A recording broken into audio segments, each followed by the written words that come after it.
Operation Sindoor വിശദീകരിക്കാൻ വിദേശ പര്യടനം നടത്തിയ കോൺഗ്രസ് അംഗങ്ങളുടെ പരസ്യ പ്രസ്താവന വിലക്കി ഹൈക്കമാൻഡ്. വിദേശ പര്യടനവുമായി ബന്ധപ്പെട്ട പ്രതികരണങ്ങൾ വേണ്ടെന്നും നേതൃത്വം.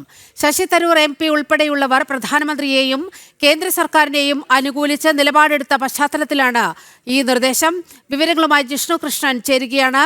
ജിഷ്ണു, ഇവിടെയും ശശി തരൂർ ഏതെങ്കിലും വിധത്തിൽ എന്തെങ്കിലും പറഞ്ഞു പോയാൽ അത് ശശി തരൂരിന് വലിയ പ്രോത്സാഹനമാകും. ഒപ്പം തന്നെ കേന്ദ്ര സർക്കാരിനെ അനുകൂലിക്കുന്നൊരു സാഹചര്യവും ഉരുത്തിരിയും. ഇത് ഒഴിവാക്കാനാണോ ഇത്തരത്തിൽ ഹൈക്കമാൻഡിന്റെ നിർദ്ദേശമുണ്ടായിരിക്കുന്നത്?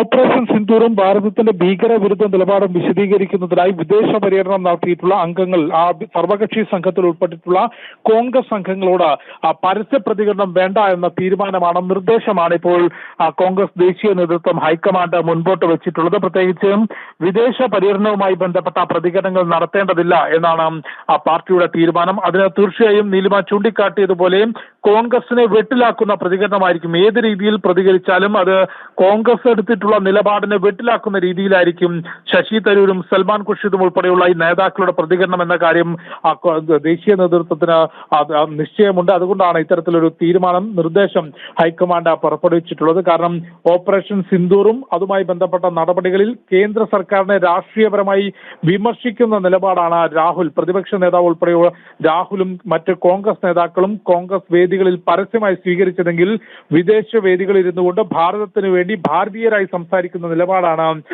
ശശി തരൂരും സൽമാൻ ഖുർഷിദും ഉൾപ്പെടെയുള്ള കോൺഗ്രസ് നേതാക്കൾ സ്വീകരിച്ചിട്ടുള്ളത്.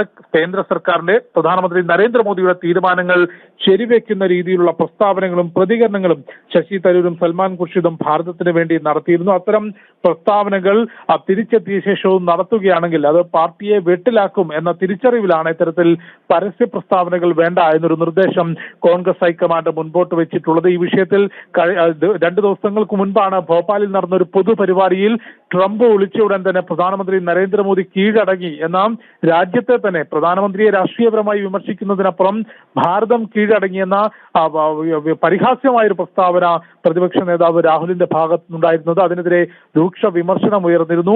പക്ഷേ ശശി തരൂരും സൽമാൻ ഖുർഷിദും ഉൾപ്പെടെയുള്ള നേതാക്കൾ ഭാരതത്തെ അനുകൂലിച്ചുകൊണ്ട്, കേന്ദ്ര സർക്കാരിന്റെ നിലപാടിനെ അനുകൂലിച്ചുകൊണ്ട് വിദേശ രാജ്യങ്ങളിൽ പ്രതികരണങ്ങളും പ്രസ്താവനകളും ശക്തമായ ശബ്ദവും ഉയർത്തിയവരാണ്. അവരുടെ പരസ്യ പ്രതികരണങ്ങളാണ്, വിദേശ പര്യടനവുമായി ബന്ധപ്പെട്ട പരസ്യ പ്രതികരണങ്ങൾ വേണ്ട എന്നതാണ് ഹൈക്കമാൻഡ് തീരുമാനിച്ചിട്ടുള്ളത്. കൂടാതെ കോൺഗ്രസ് അംഗങ്ങൾ ഒരു വാർത്താ സമ്മേളനം നടത്താനും ഹൈക്കമാൻഡിനോട് അനുമതി ചോദിച്ചിരുന്നെന്നാണ് മനസ്സിലാക്കുന്നത്. അതിലും പ്രതികരണമൊന്നും തന്നെ ദേശീയ നേതൃത്വം നൽകിയിട്ടില്ല. ആനന്ദ് ശർമ്മയോട് മാത്രമാണ് ഈ വിഷയവുമായി ബന്ധപ്പെട്ട വിശദാംശങ്ങൾ കോൺഗ്രസിന്റെ ദേശീയ നേതൃത്വം ചോദിച്ചിട്ടുള്ളത്. കാരണം കോൺഗ്രസ് നൽകിയ പട്ടികയിൽ നിന്ന് ഈ വിദേശ പര്യടനത്തിന് കേന്ദ്ര സർക്കാർ തെരഞ്ഞെടുത്തിട്ടുള്ളത് ആനന്ദ് ശർമ്മയെ മാത്രമായിരുന്നു. അതിലും വലിയ വിമർശനം BJP ഉൾപ്പെടെയുള്ളവർ ഉന്നയിച്ചിരുന്നു. കാരണം ഇത്തരത്തിലൊരു പട്ടിക നൽകാൻ കോൺഗ്രസിനോട് ആവശ്യപ്പെടുമ്പോൾ കോൺഗ്രസിന് രാജ്യത്തോട് ഏതെങ്കിലും തരത്തിലുള്ള കടപ്പാടുണ്ടെങ്കിൽ പ്രതിപക്ഷ നേതാവ് രാഹുലിന്റെ പേരുൾപ്പെടെയായിരിക്കണം ആ പട്ടികയിൽ ആദ്യം നൽകേണ്ടത്. അത്തരത്തിൽ യാതൊരു തരത്തിലും രാജ്യത്തിന് വേണ്ടി സംസാരിക്കാൻ തുനിയാതെ രാഷ്ട്രീയപരമായി രാജ്യത്തെ എത്തിക്കാണിക്കാനും ഭരണ നേതൃത്വത്തെ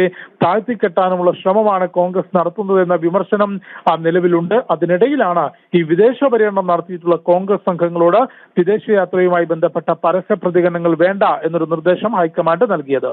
നീലിമ.